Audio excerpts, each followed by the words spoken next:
When playing football, your ultimate aim is to score a goal. Believe me, if you study your opponent properly and know your kicks, your angles, it is very easy to better your game and be a great footballer. Do you get it? Yes, sir. Now, let's gear up for the match. You all have 20 minutes. Then we all meet here again for our warm-up game, okay? Yes, sir. Great!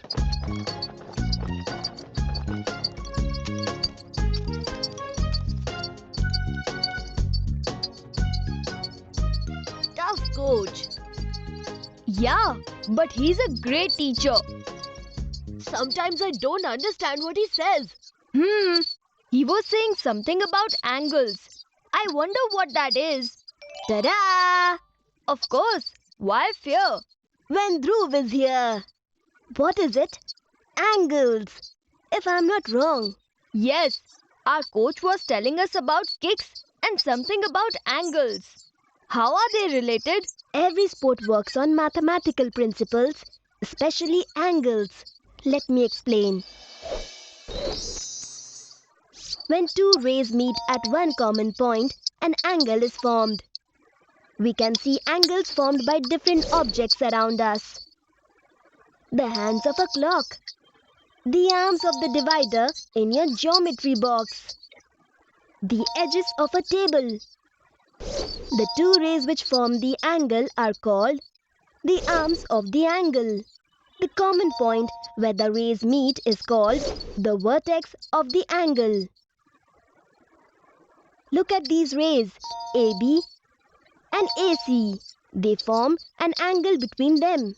So, both ray AB and ray AC are the arms of the angle. Point A is the vertex of the angle. This is the symbol used for an angle. Every angle is given a name. An angle can be named using 3 letters. The middle letter is always the vertex of the angle. We can name the given angle as angle BAC or angle CAB. The same angle can also be named by its vertex as angle A. The space between the arms of the angle is called the interior of the angle, and the space outside the angle is called the exterior of the angle. But the coach said that know your kicks, your angles. How many angles are there to know? There are numerous angles, but broadly we classify them according to their measure. An angle is not measured with respect to the length of its arms. Instead, it is measured in terms of the amount of turns taken between the two arms of an angle. The unit used to measure an angle is degree. This is the symbol used for degree. We use an instrument called the protractor to measure an angle. You can find it in your geometry box. The protractor has 2 sets of measurements written on it. These are called scales. There is an inner scale and an outer scale, both having 0 degree to 180 degree in opposite directions. The midpoint of the baseline is called the center point. Let us measure the given angle, angle ABC, given here. Step 1. Place the center point of the protractor over the vertex B of the angle and place the baseline exactly over the bottom line of the angle. Step 2. Look at the arm on the baseline. It points to 0 on the inner scale. Thus, we need to measure the angle on the inner scale. Step 3. Read the measurement on the scale, where the other arm of the angle and the scale meet. The scale and the arm meet at 90 degrees. Thus, the angle measures 90 degrees. An angle measuring 90 degrees is called a right angle. The capital letter L in the alphabet is one example of a right angle. The corners of your school blackboard also make a right angle. That's one type of angle. Let us learn about other types of angles.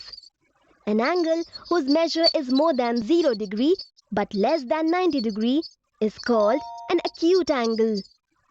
Try to form a small V using your palms. It will form an acute angle. The hands of the clock at 2 o'clock, blades of a scissor are all examples of acute angles. An angle whose measure is more than 90 degree but less than 180 degrees is called an obtuse angle. The hands of a clock at 4 o'clock. The angle formed by the Japanese fan shown are examples of obtuse angles. An angle whose measure is 180 degree is called a straight angle. If two right angles are kept next to one another, they form a straight angle. A pencil or a pen, the edge of a ruler, or the book are examples of straight angles. An angle which measures 360 degree is called a complete angle. When the arms of an angle takes one full turn, it is a complete angle. So when he says know your angles, he meant that if you lift the ball with your kick in a certain angle, it will drift into the goalpost in a certain way. Oh, so what angle? Acute or obtuse? That depends on your position in the field. Oh. On paper, it is very easy to make these angles. Like if you want to draw an obtuse angle measuring 120 degrees, you first draw a ray. Let us draw a ray AB. Place the center point of the protractor on point A, such that the baseline of the protractor lies exactly on ray AB. Find the division of 120 degrees along the scale whose 0 degree mark lies on ray AB. Mark a point against the measure and name it C. Remove the protractor and draw a ray from the vertex A through point C using a ruler. Thus, we have angle CAB measuring 120 degrees. And if you know the basics on paper properly, then making great angles with great kicks on the field will not be a problem. I think it will be a problem. Huh? Because the coach is already here. He said don't be late.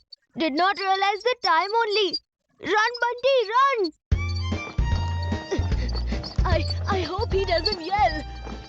I just hope he lets us